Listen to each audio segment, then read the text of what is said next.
And we're live with a podcast for all seasons. This is episode lucky number 13. And we are talking about today none other than X-Men Days of Future Past, most recent X-Men movie to come out in theaters. We're going to talk about a few other things today. I'll let Eric talk about those. My co-host with the most. What's going on, Mr. Eric Joseph?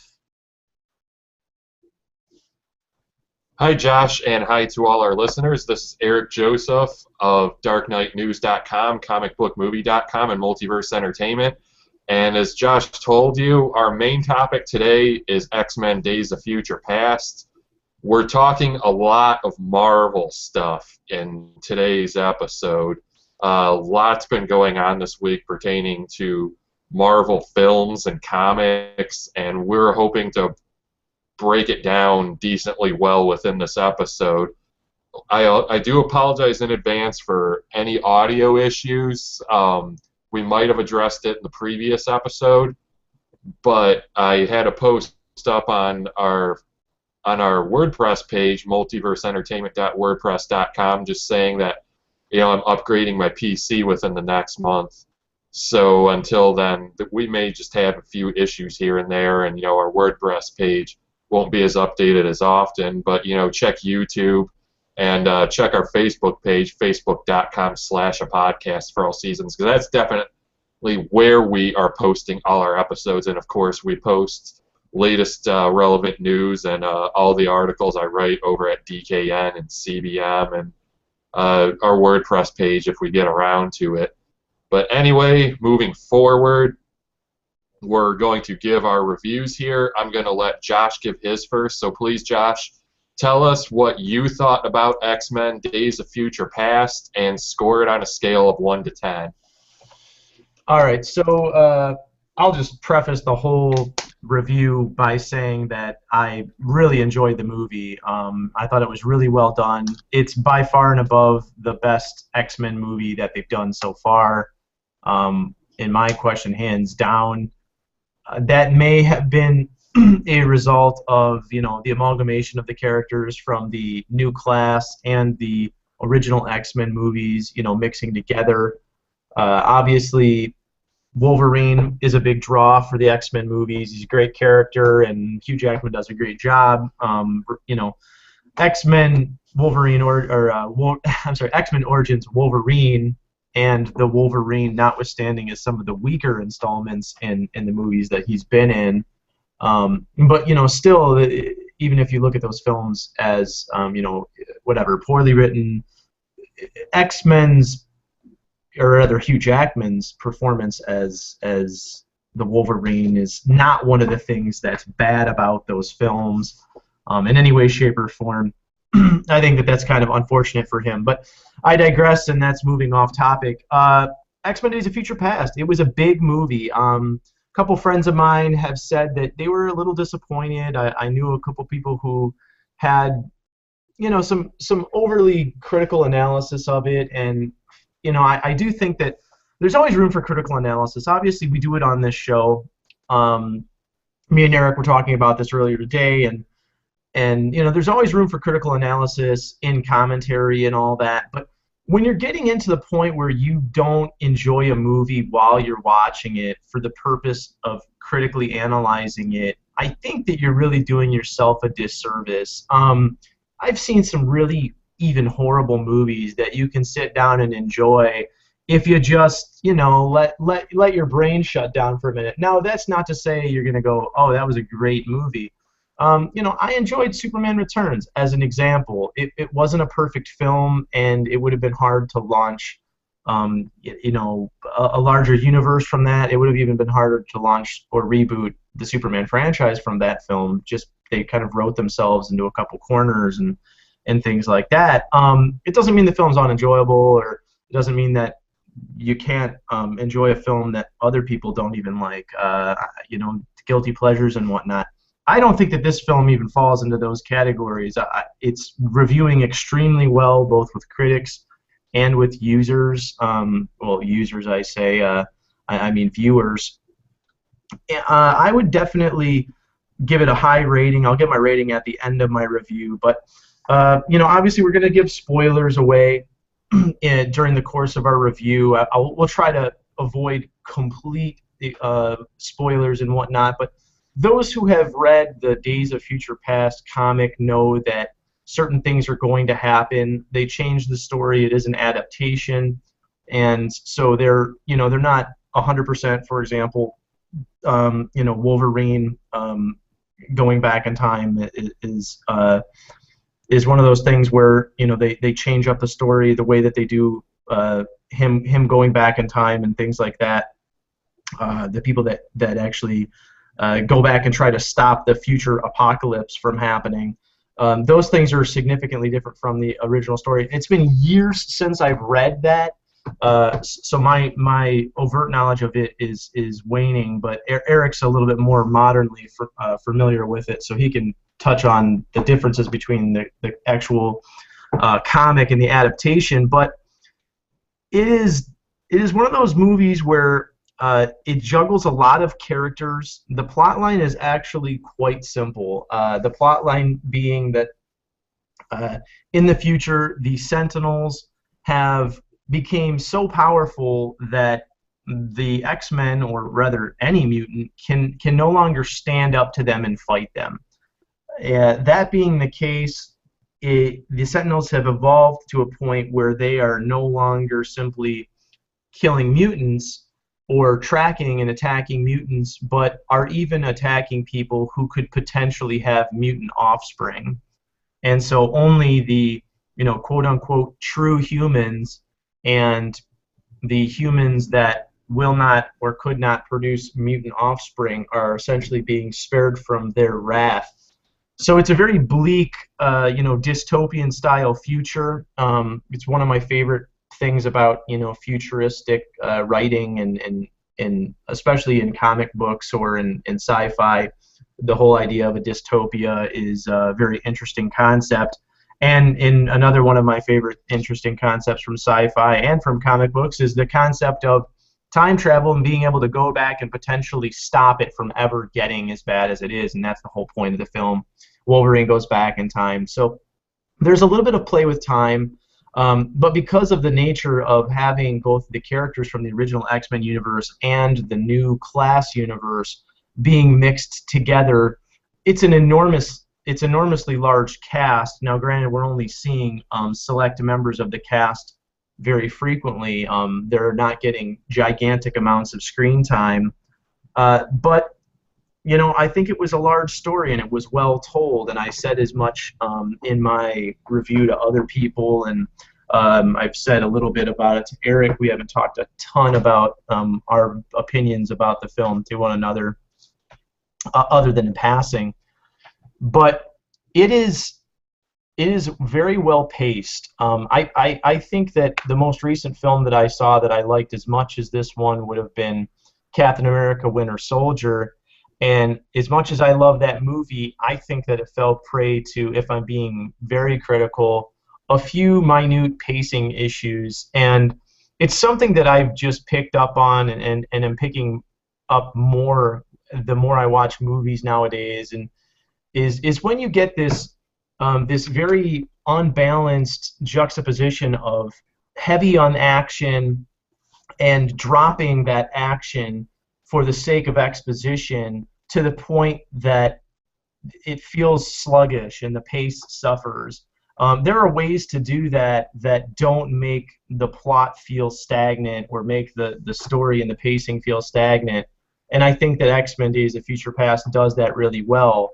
It kind of gives us the premise of the film, throws Wolverine into the past, and then slowly builds over the course of the film to a little bit more of that action. It is light on action, and that's one of the more critical things that people who really like the action in these films are saying online and in people personal conversations that I've had with them about the movie, is that it was a little light on action. But I don't necessarily see that as a horrible thing, even though it's a comic book movie and we assume that there's going to be a little bit of action.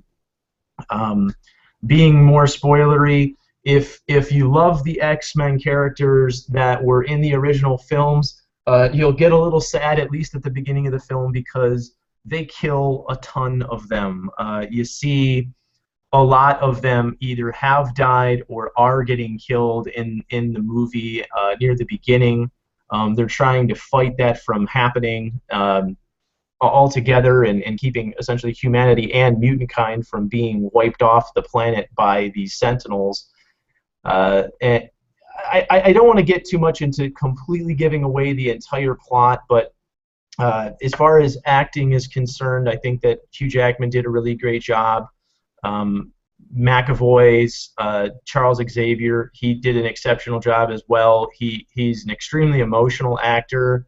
I mean, to the point that, when you see Charles being in emotional or even physical pain, I truly believe that this guy is going through these things in his mind. He's a very emotive actor as well. You can see him wear his emotions on his face.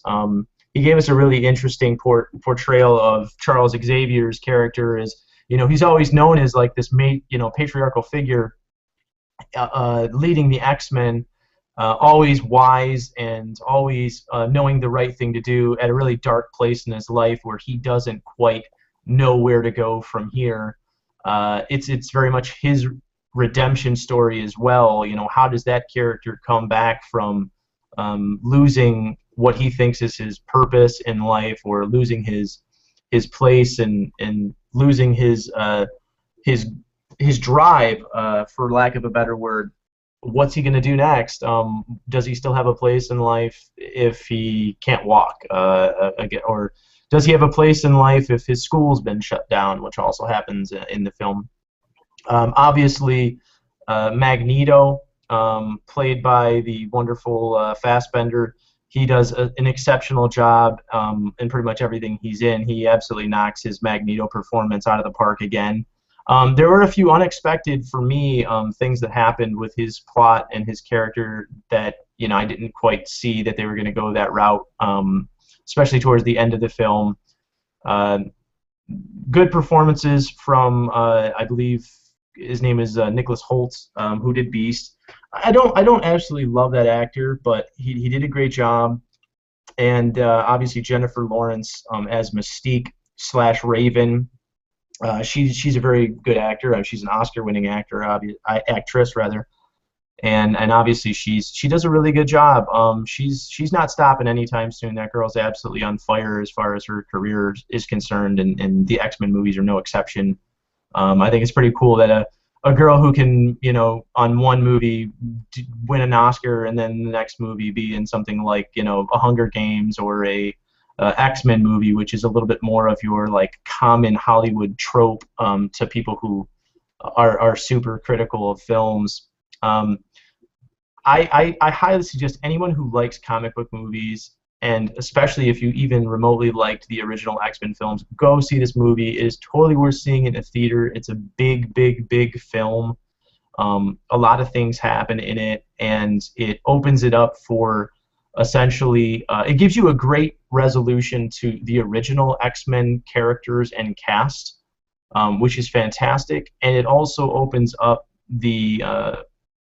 for more tales from that First Class era as well, if they decide to go that route, which everyone believes that they're going to. But it really changes around continuity. It kind of it revokes things that happened in other films. It changes things around. A lot of people have said that it was going to rewrite continuity, and it did. I'll let Eric talk more about that. But on a scale of 1 to 10, I would give Days of Future Past maybe an 8.5 or a 9. I'd say maybe an 8.5 at the highest if I'm being absolutely critical. But it may be one of the better films of the year that I've seen. I would rank it way up there with I would rank it up there with, I almost said X-Men. I would rank it up there with the last Captain America film, Winter Soldier. You won't walk away disappointed. It's definitely worth your money spending it in the theaters. And I'll shut up now, seeing as I've been rambling. Eric, what'd you think? I loved it.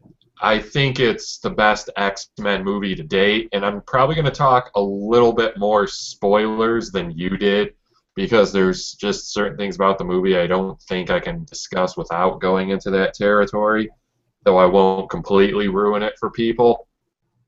As far as the quality of the film goes and comparing it to other films this year, it might be my favorite so far.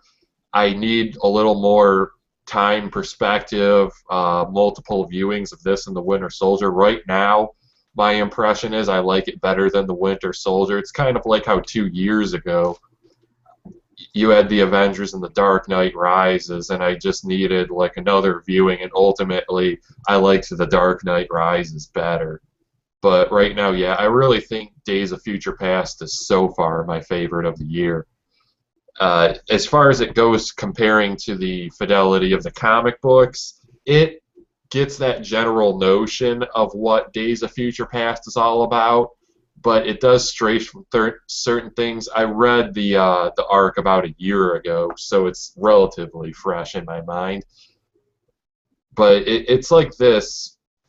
Days of Future Past was a two-issue arc, so you're obviously going to have to expand it and adapt to what's come in the movies for a 2-hour film. That's just the way it is. And of course, Wolverine goes back in time and not Kitty Pryde, not just because Hugh Jackman is Wolverine is the bigger draw, but because if we're looking at the timeline of these films, Simon Kinberg was absolutely right when he said, okay, we can't send Kitty Pryde back because at the time, we'd have to send Wolverine back to stop Mystique.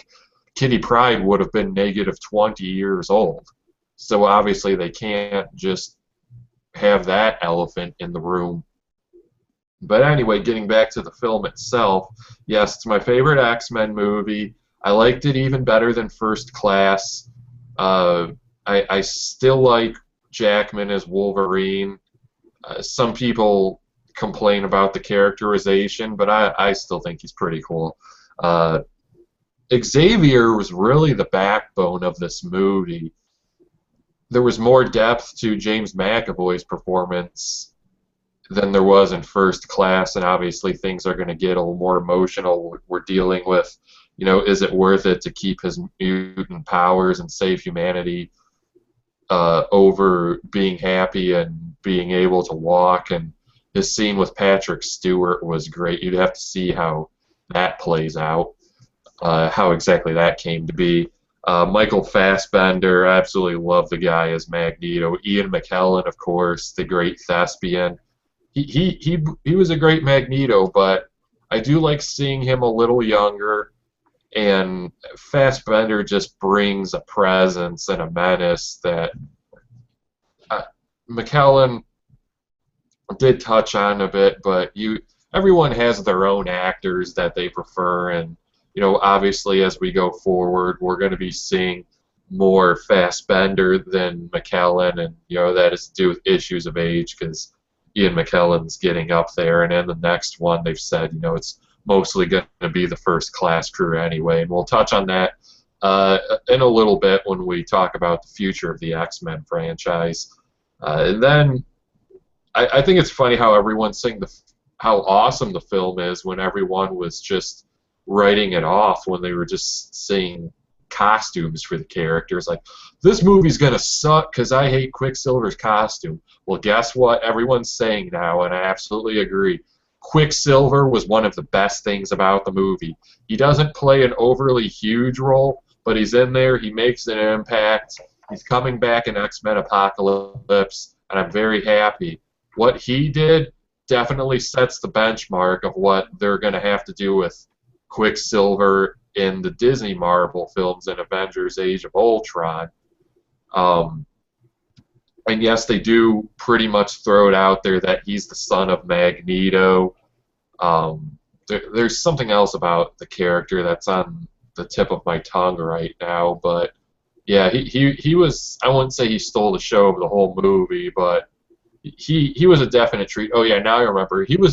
That role was originally supposed to go to a young Juggernaut, but they sat down and they thought, we really need to highlight a mutant that we haven't seen yet in the films. and that's when they decided to bring in Quicksilver, and I'm very much glad they did. But as far as things go about people saying there wasn't enough action in the movie, the X-Men films normally haven't been overly heavy on action, but the characters of the X-Men have such a depth where you don't need action in every other scene. And I felt this film had just the right amount of action and was just such a rewarding experience. And I can't wait for the DVD, which will probably, I assume, land in October if we're thinking realistically here, with The Winter Soldier is dropping September 9th. But I wouldn't rule out Days of Future Past hitting DVD late September. As far as the timeline goes, yes, it absolutely did wipe X-Men The Last Stand from continuity. I don't think anyone's going to complain. It was the most reviled entry in the series. Lauren Schuler Donner, one of the producers, pretty much said, forget about the movie. And when they said it was a time travel movie, I pretty much theorized from the get-go that they were going to try and wipe The Last Stand. In fact, I also said, forget about X-Men Origins Wolverine. And when you see this movie, you can kind of get that maybe that one's not part of continuity. You're going to have to see the ending and make the judgment. Maybe we'll get a better idea when Apocalypse comes out in May 2016. Maybe when I turn it back over to Josh, could they possibly have wiped X-Men 1 and 2 from continuity and just say, you know, we still know people love those films, but going forward we can just have not worry about the drag of continuity and let the and let the filmmakers have free reign, because Hugh Jackman could still very well be an Apocalypse, because we see at the end, this isn't too much of a major spoiler as far as the ending, what dramatically happens at the end, but we see Mystique is posing as William Stryker, much the way that she was posing as Senator Kelly at the end of the first X-Men movie, and they give some allusions to the Weapon X origin. Now, they could possibly craft a new origin from Wolverine, because he's going to have to get that adamantium on his skeleton somehow. And the scene after the credits, yes, you know to stay after the credits, it's not very long at all, but as everything to do with Apocalypse, you see a younger version of him, like 3,000 years ago. So it's obviously not going to be how he looks aesthetically in the movie that's going to bear his name, and it's likely not going to be the same actor. But I'm very hyped for that movie. The X-Men franchise has such a freshness and an excitement to it where I frankly can't wait for 2016. X-Men Apocalypse is almost neck and neck with Batman versus Superman for anticipation for me. I just can't wait for it. And they're coming in the same month, and we're assumedly getting Captain America 3 that same month. It's like May 2016 might be the best month ever for superhero movies, and it could be the best year ever for superhero movies. But before I turn it over to you, Josh, I'll just say my score for the film, 9.5. Yes, I loved it that much. But do you have any other points you want to touch on, Josh, about the film and what you see in the X-Men franchise with Apocalypse? And don't forget, we have the next solo Wolverine film hitting. Yeah, I was going to mention the Evan Peters as Quicksilver. Yeah, I mean, I was definitely one of the people who was like, oh my God, this costume is just absolutely god-awful when they showed pictures of it. I believe it was Empire magazine, or maybe it was Entertainment, that first showed us glimpses of it. It really makes sense in the film. I mean, I never assumed that the movie was going to be garbage because of bad costuming, but yeah, it's like kind of when you see screenshots of, like, you know, pictures that people take while, you know, sneaking onto a set. I saw pictures of Dark Knight Rises on set pics, that were snuck, and they looked like absolute garbage. Well, that movie was friggin' gorgeous. So I try not to look at those things anymore to guide my judgment as how good or bad a certain thing is going to be. But it makes sense in terms of the film. It takes place in the 70s. Evan Peters is a punk kid from the 70s.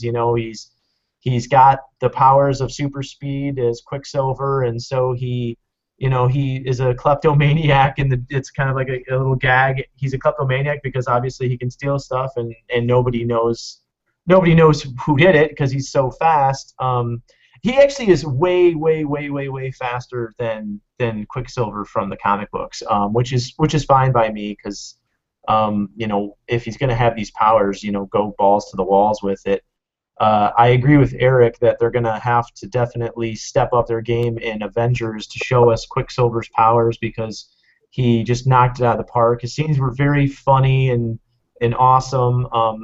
High action, as far as what he does, the little bit of a scene. He's only in the film for maybe a grand total of 15, 20 minutes at the most.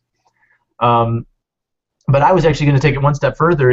They're going to have to step up their game as far as how they represent speed on the Flash television show as well, based on how well this scene was received. To remind people who have maybe seen Smallville, it reminded me of some of the best scenes of Clark in his absolutely fastest super speed scenes. Time completely almost comes to a standstill. He does a bunch of things in this room, and then when he stops moving and time catches up with him, you see the reactions of everything that he's done, and it's a very, very cool scene. People will be talking about that one for a while as far as best scenes from superhero movies. Evan Peters is actually getting he's pretty well liked right now, as far as he's been successful on the American Horror Story show, as well as this film. Obviously, he's been in a couple other little bit pieces, but that was one of my favorite scenes of the film as well, and I didn't mention it. As far as going forward, Apocalypse, yeah, wow, that scene at the end was just absolutely crazy. They're definitely getting deep in the comic lore. I didn't want to spoil the end of the film as far as the consequences of what they do in the movie, but there is one scene at the very end. I won't spoil it specifically, but I'll just say that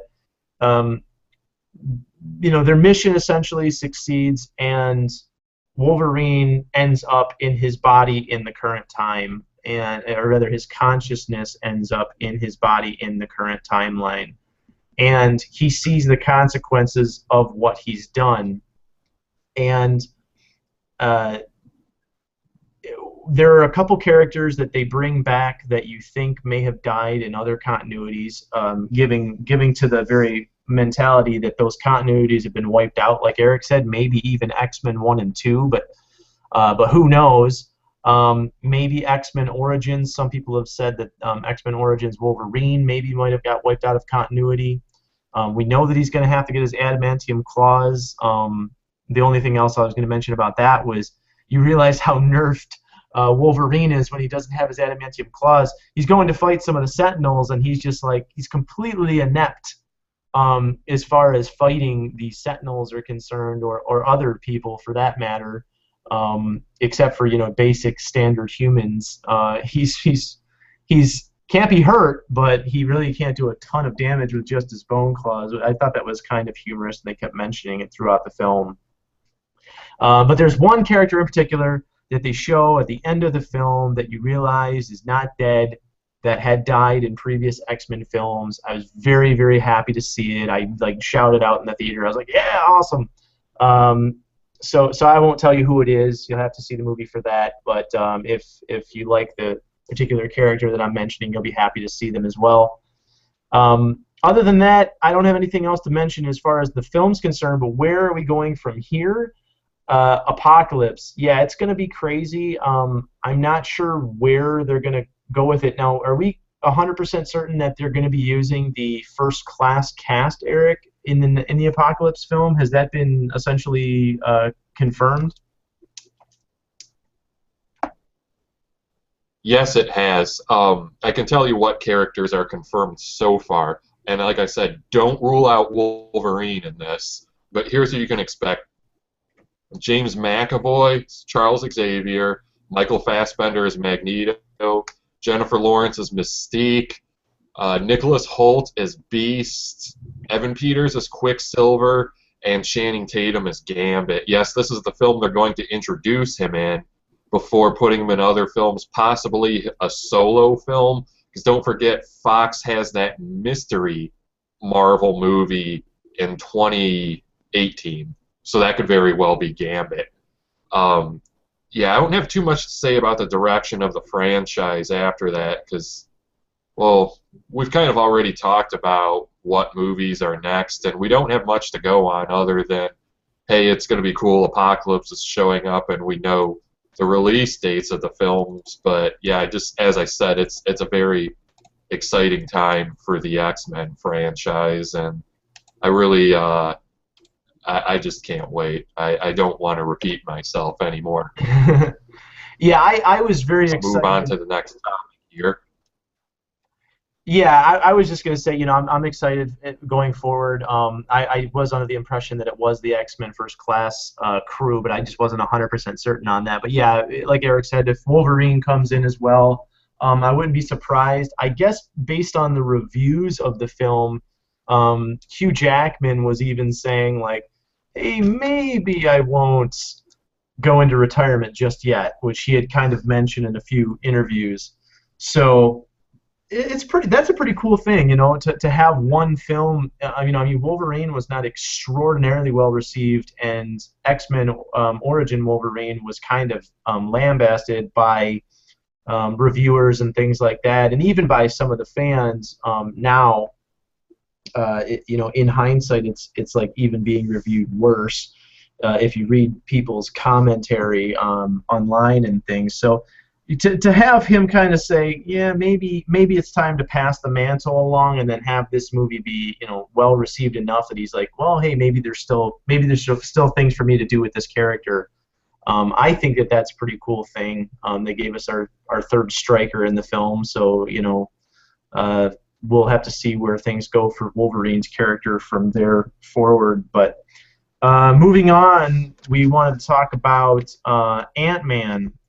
This is going to be a very Marvel-heavy episode, so Marvel fans, you should be happy because it doesn't happen extremely often. But there's just so much Marvel news right now that we can't ignore it, obviously. We don't want to ignore it, frankly. But Ant-Man. Eric, what the hell's going on with Ant-Man?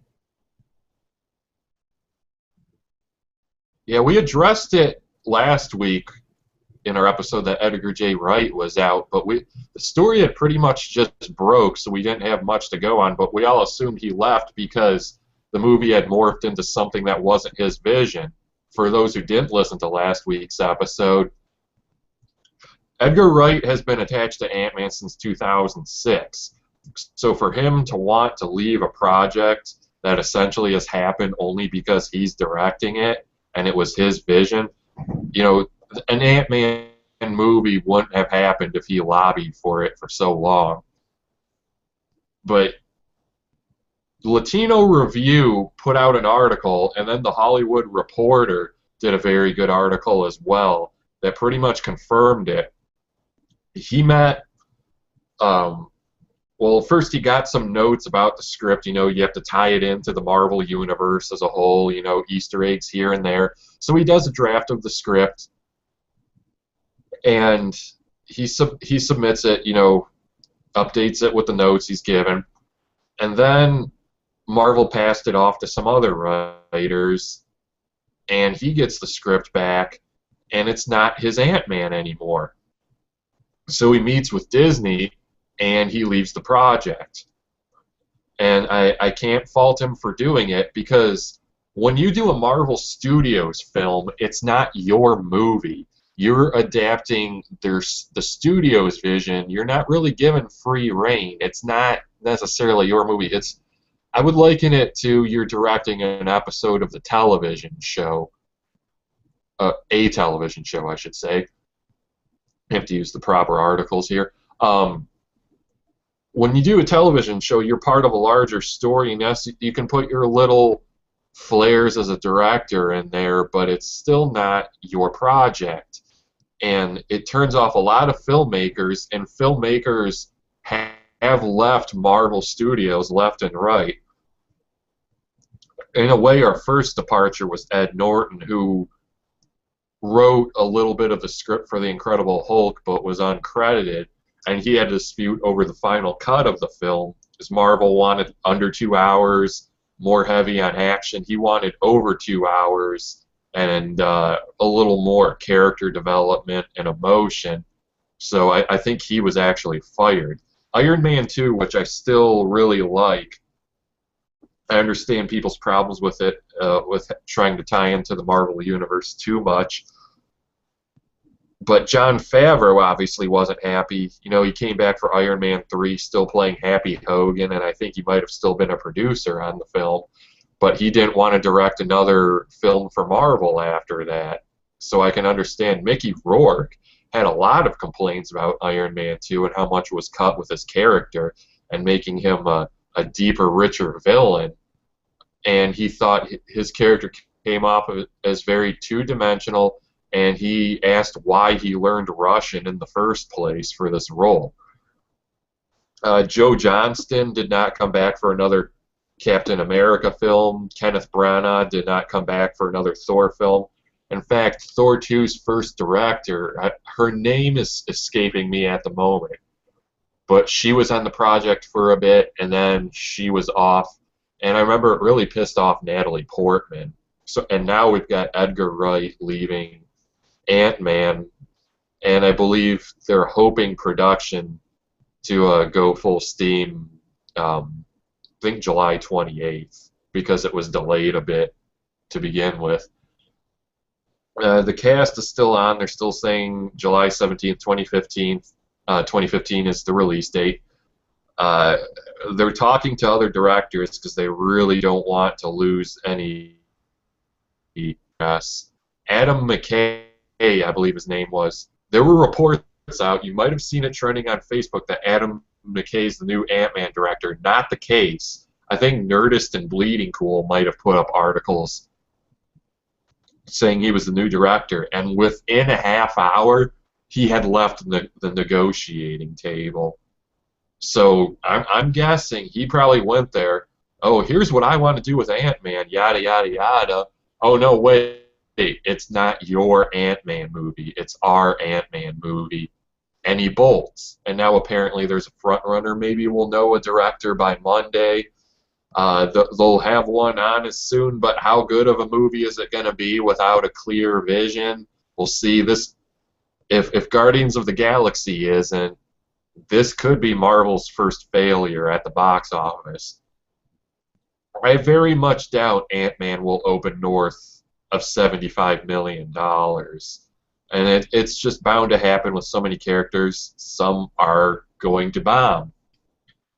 But the thing, Marvel, going forward, they've had nothing but hits, and we're talking Disney Marvel, but eventually it could come back to haunt them because it was a whole universe spinning out of Iron Man 1, and Marvel put everything on that first Iron Man movie, and Robert Downey Jr.'s casting and performance was what largely led to the success of the Marvel Cinematic Universe. Many people who saw the Avengers had only seen Iron Man and Iron Man 2, therefore the sequels of other characters got a post-Avengers boost, if you will. Now, as we move, how well are these movies going to do when we start to recast characters? We don't necessarily have to do with Captain America, because we're all pretty sure Sebastian Stan's Bucky Barnes will probably get a Cap movie of his own.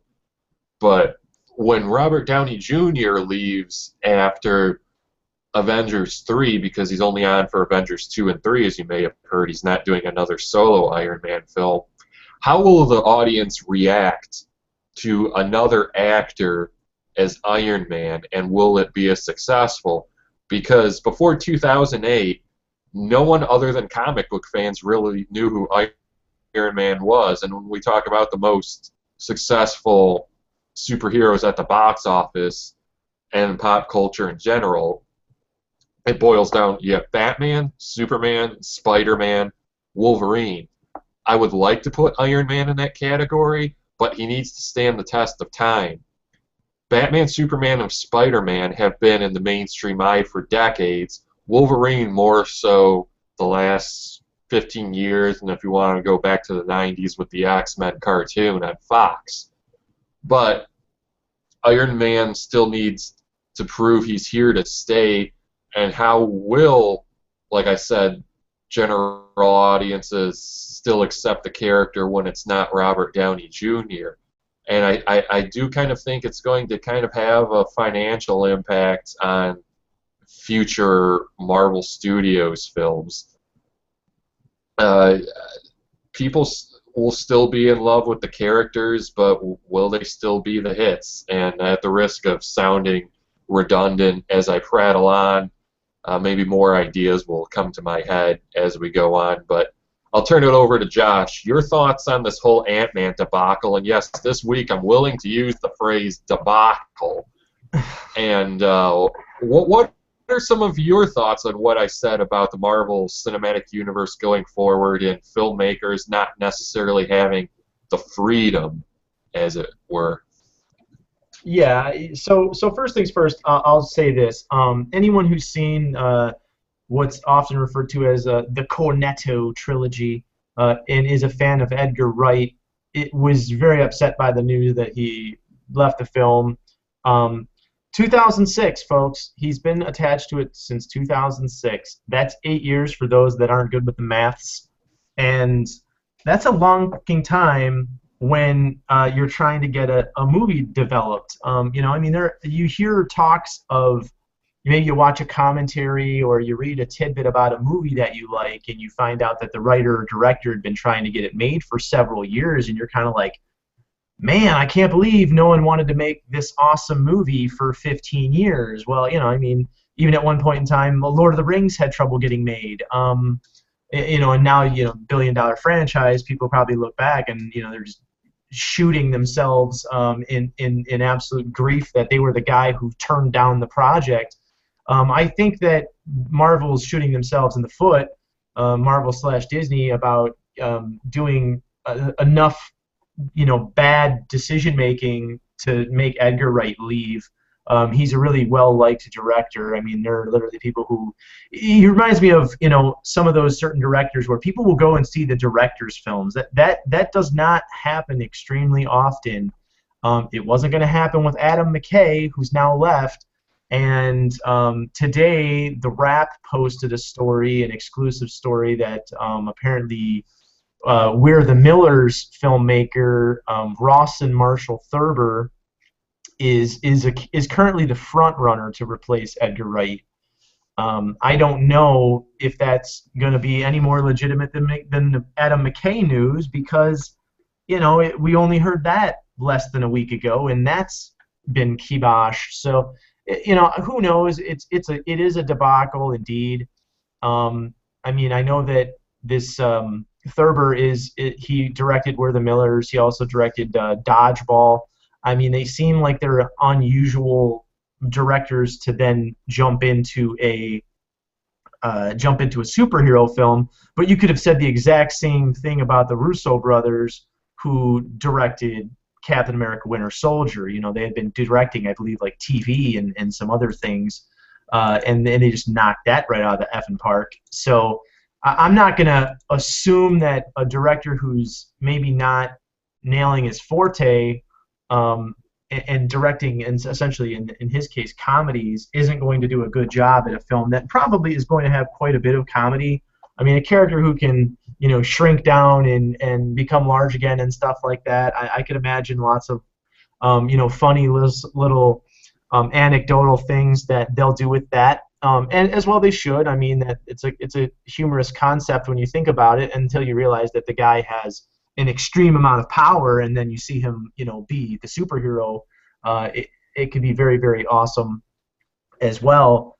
As far as the whole directorial decision making getting snatched away from the director and put in the hands of the studio, that's always been something that movies have suffered from. It's not something that movies are going to stop suffering from. And let's take the beloved character, the Warner Brothers head honcho Batman. You have a character that everybody loves. People want to go see Batman movies. He's their darling superhero character, even over Superman. His movies have made a significant amount more money. And if you look at the even semi-successful and semi-well-liked Batman Forever, you started to see strange directorial decisions being made, and I don't know how many of those were as a result of the actual director and how many of those were as a result of the studio saying, hey, make things more colorful, put Batman in a bunch of suits, give us a new Batmobile because we want to sell toys. But I do know that it went to a fever pitch in Batman and Robin, and it was, hey, give us 17 Batman outfits. I want Batman to have a ice outfit, and I want Batman to have an ice car, and give Batgirl 2 outfits, even though she wears her outfits 10 minutes apart from one another. There's dozens of other films that I can't even think of right now. Ones that me and Eric have even talked about at length, where the studio gets their hands on a film. They think that they know what's best for a particular film or genre or whatever. They try to enforce that, and you usually end up getting a really bad product because most of the time the studios don't know what the people want. You need visionary people to do those things, and these are businessmen. They're not visionaries. They might be geniuses as far as financial decisions are concerned, but you need visionary people, intelligent writers, directors, and all that to really give people. I've heard it said, people don't know what they want until you give it to them. There's some legitimacy to that, and when we've seen films that we never expected to be exceptional, did I think that Elf director Jon Favreau was going to, give us an Iron Man film that was going to be incredible? Absolutely not. But he obviously is a visionary director. He made visionary decisions, and I guarantee that he put a lot of personal touches on what he thought the film needed to be. He may have had a significant amount of studio input as far as certain beats that they want to hit, and I understand that. But he made that movie his own, and you can definitely see little flares of his in that film, and it was extraordinarily successful, and it opened up the Marvel Universe to what it is now. I don't know that Marvel is so heavy-handed that they're going to put the kibosh on every single decision that a director wants to make, but maybe Edgar Wright is a little bit more of an independent. He definitely is not a gigantic director. He's no, I don't know. I mean, I say Spielberg just for lack of a better name in mind, but you're not going to have every single director be so independent that they're unwilling to make significant changes. But it really depends on how significant those changes are, and if, you got a guy who has been working on this film for such a long period of time, there has been talk that there are things that have been introduced into the current Marvel films since Iron Man that were purposely introduced for the sake of then eventually relating to Ant-Man. He has had that much of an influence since 2006. I don't know how much legitimacy to that is, but I've heard that that's been said by multiple people who have talked about Edgar Wright and his attachment to the Marvel Universe and Ant-Man, that they knew that he was not a huge character, Ant-Man, and they knew that they were going to have to eventually tie multiple things into that film to make it stand on its own 2 legs. And so they have supposedly had multiple things kind of pointing in the direction of Ant-Man. Now, maybe when we see that film, we're going to see what all of those things were, and we're going to go, oh man, that's so ingenious. But those were all Edgar Wright's choices and decisions, and the fact that you have a studio who is so insistent on changing things the way that they think it needs to be, and being so heavy-handed is a scary thing as far as the director's concerned, and I could see why they would have problems getting one on board. And who knows if this is going to affect the way that they're casting I say casting their directors like it's an actor, but I mean essentially they go through their own casting as well, whether or not they think they're the right fit. We'll have to see if it makes a change in the future of the Marvel franchise's movies as to who they're actually getting to direct, who's willing to direct. If maybe, and I can only imagine. You have this Adam McKay talking about directing Ant-Man. Maybe he's just doing his due diligence, or maybe he's just being a respectful person and says, "Hey, Edgar Wright, I know this has been your baby doll, and I respect you as a director. Maybe I respect you as a person because we've met at a Hollywood party. I have no fucking clue. How do you feel about me directing this movie? Oh, well, I don't care if you do it at all, but here's what you're getting into, Adam McKay. Here's what you're going to actually deal with if you decide to direct this movie." And that director then goes, "Oh no, F it. I'm not going to deal with that nonsense. I'm not going to let the studio not tell me what I can and can't do as far as my directorial decision, because why hire me if that's the case?" And maybe he decided to walk. I don't know, but it definitely seems legitimate that that's kind of the way that it went. If only that he decided that he was not going to be able to relegate his directorial control to the heads of studio as far as the choices he was going to make. But that's plenty of talking about that as far as I'm concerned. We've been fairly long-winded today. Fantastic Four. Eric, I know that there's been some recent developments as far as obviously the films, which is not what we're going to talk about. We're going to talk comics. Why don't you start that one off? Well, this Fantastic Four thing that's popped up in the last day or two kind of does tie into the movies, but this is more so a comic book issue. You saw the story originally on Bleeding Cool. Now CBR has picked up, and I think a few other sites as well. I'll tell you what happened here, and then we're going to go into detail. Marvel possibly canceling Fantastic Four comic books. And here's the story behind it, and I'm going to give you examples as well as we go on, and hopefully it doesn't sound too scatterbrained. Okay, as we know, Disney has most Marvel properties under its cinematic umbrella. Fox has Fantastic Four and X-Men. Sony has Spider-Man. Now, as we see what comic books are getting pushed these days, we saw the return of the Amazing Spider-Man in comic books, so I'm not totally familiar how that's played out. And Marvel is doing a Death of Wolverine miniseries written by Charles Soule, and his name enough makes me want to buy it.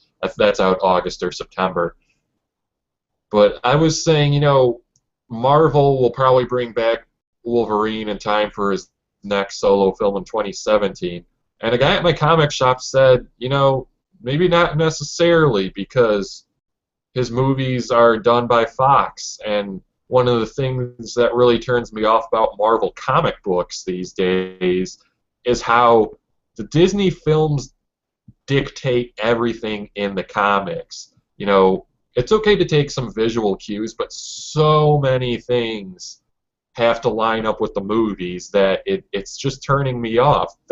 It's like the Disney shareholders are making creative decisions at Marvel comic books, and the comic book creators, it just, maybe they feel, it seems like they're stifled, and some people might want to do the books and some might not want to, but there are certainly creators over there having a good time, but I digress when it comes to that.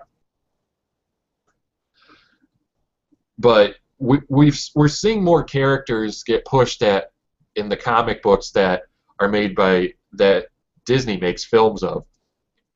Right now, you're seeing more Avengers characters at the forefront, Guardians of the Galaxy. They still don't mind pushing Spider-Man a bit because apparently Marvel has a better relationship with Sony than it does with Fox.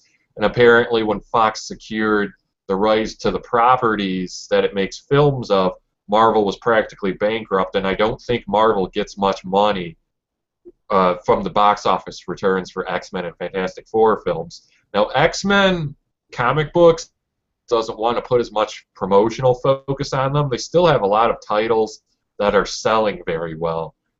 So X-Men are still in the clear. Fantastic Four titles aren't doing very well. So they're a little more willing to cancel those. But the reason seems to be is that since it's a franchise that Fox makes movies of and the comics aren't doing well, we see no reason to publish Fantastic Four comics anymore.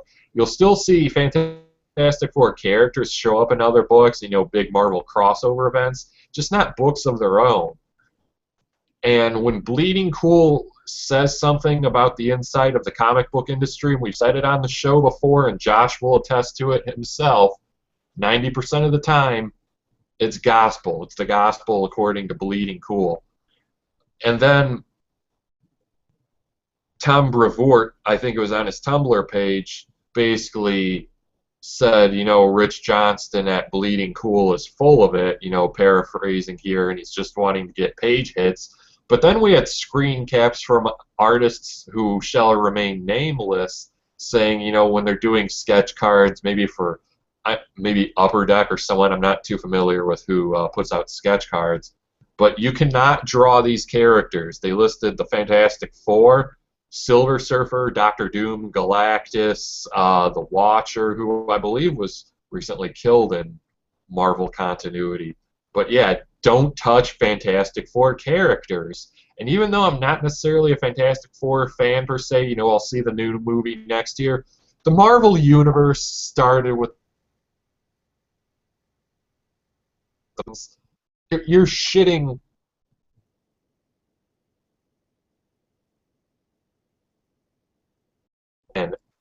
and just because these are Fox movies, and apparently the orders came from on high at Marvel, possibly even at the Disney level. If you want to look up more about this, go to Bleeding Cool. They have at least 2-3 articles about this in the past 24, 48 hours. And Comic Book Resources, one of the most respected and most visited comic book websites, posted last night that they can't confirm Fantastic Four books are getting canceled, but they've got a source that says they're going on hiatus. So what does that tell you? And Josh, I'm going to turn it over to you. What do you think about this Fantastic Four? We'll call it a debacle as well. It's very disrespectful to these characters that have been beloved for a half century. What do you think? Yeah, it's quite hilarious. I mean, there's been not only the talk that potentially the book is going to get canceled, but me and Eric were talking about the other day that certain artists are even being told not to draw these characters in their existing comics. Like, the essential purpose, I can only imagine, is do not tie these characters in. We don't want to give the Fantastic Four any highlighting in our comic books whatsoever because we don't want to give any undue advertising to the Fox movie that's going to be the Fantastic Four. First things first, I understand business is business, but it's almost childish and petty from the perspective of, you sold the rights to Fox at one point in time. Granted, you may have sold the rights at a time when comic book movies were not worth as much money, and then all of a sudden, oh shit, Avengers made $1 billion, and so did Batman, and so did I think Iron Man 3. So did Dark Knight Rises. You have these things happen that change the landscape and change perspective on how people view things. Obviously, they viewed the value of the Fantastic Four as X, at one point in time, and now it's X plus God knows whatever. They think that it's a much more valuable franchise, and I am assuming that they're just pissed that they essentially sold the rights away for pennies on the dollar to Fox. But Fox has them, and that's just the bitter pill that Marvel needs to swallow. But instead of doing that, apparently they're just going to act like a bunch of petulant children, and whine and cry and do the only thing that they can do. Seeing how they can't take away from Fox's ability to market the films, or talk to, say, media outlets that normally release movie news. They can't stop any of that, but the only thing that they can do is Disney has control over Marvel, and they can make sure whether or not they're actually producing Fantastic Four comic books. And it sounds like that's pretty much what's going to happen. It's absolutely ridiculous, and it's absolutely ludicrous to do that to a comic book property that has been around. It's one of the absolute oldest Marvel properties. Granted, the character is not necessarily supposed to be the exact same character, but Johnny Storm, the Human Torch, has been around since Marvel Comics #1. It's one of the oldest comic books that has superheroes in it, and it's just absolutely laughable that you have you're essentially going to put the censorship wall down on a character that's been around since God knows what. I can't even remember the year. I think it was 1939 or something like that. It's almost as old as Superman. Again, granted, it's not exactly the same character as the Johnny Storm or aka Human Torch from the Fantastic Four, but they obviously adapted that character into the Fantastic Four comic books. And Fantastic Four #1, I believe, was, geez, Eric, do you know the year? I can't remember. I think it's 1960 or 61. Yeah, 59 okay. At the earliest. 61. Okay, the fact that you said it made me remember. Yeah, 1961. So here's let's take a comic book property that's been around since 1961. So what is that? 53 years. Let's take a character property that's been around for 53 years, and let's put the heavy hand of censorship down on making any of their comic books. Now, I'm not an enormous Fantastic Four fan personally, but the character of Reed Richards, he's supposed to be one of the smartest men in the Marvel Universe. I mean, I know that that's not saying a lot when you have a ton of extremely intelligent characters in that universe.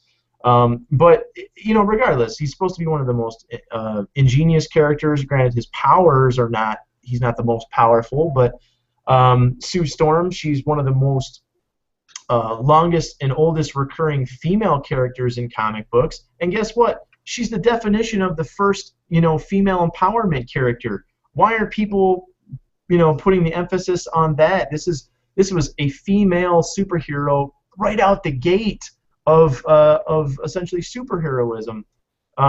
You have Johnny Storm's one of the more beloved characters in comic books.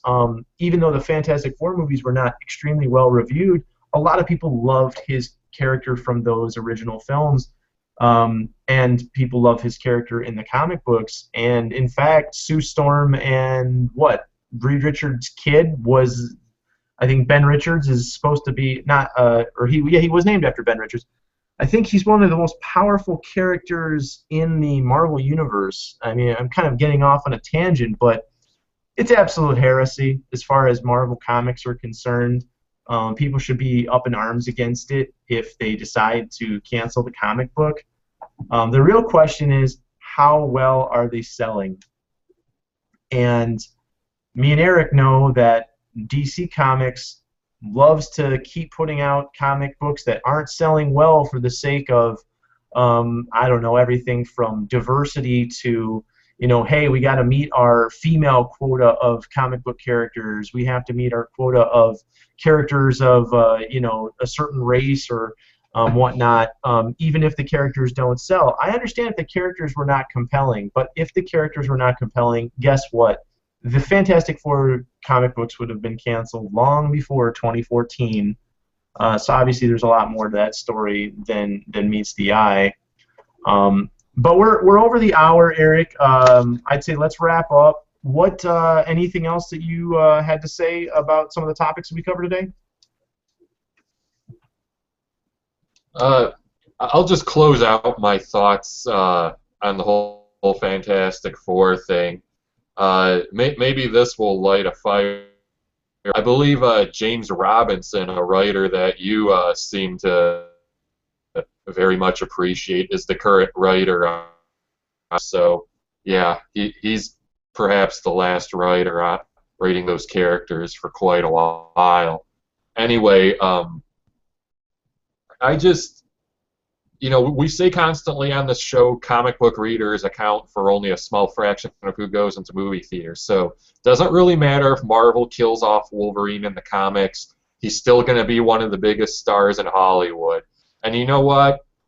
With the X-Men franchise having a fire, all the freshness behind it, I think it'd be really cool if the Fantastic Four reboot is a runaway hit and it's just as good as the X-Men movies.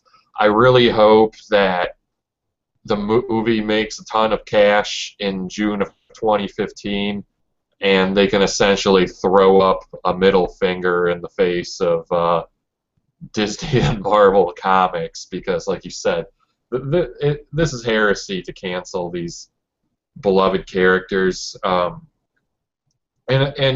no comic book around unnecessarily is going to affect the box office return of the movie because really when comic books see a bump for movies, it's really only trade paperbacks. So, the casual fans are just going to run to Barnes & Noble or wherever and pick up, some Fantastic Four trade paperbacks that catch their eye. So, yeah, to sum it up, I hope that Fox really is successful with Fantastic Four as much as X-Men because from what we're seeing, I do love the Disney Marvel films, even though I'm kind of worried about where the future is going to head.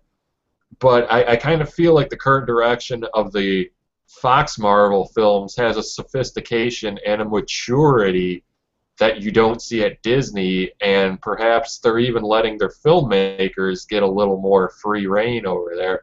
It's almost like what Marvel movies look like with the grown-ups in charge. But anyway, that's going to do it for me this week. Thanks for listening. We don't really know what our next episode's going to be. Maybe we'll have some big news if we come back in a week. But like we said in our last episode, we don't do these episodes just to do them. We're going to talk to you when we really feel that there's something we can analyze well and give our 2 cents. But check us out, facebook.com/a-podcast for all seasons, and I will see you next time. Josh, I'll turn it over to you.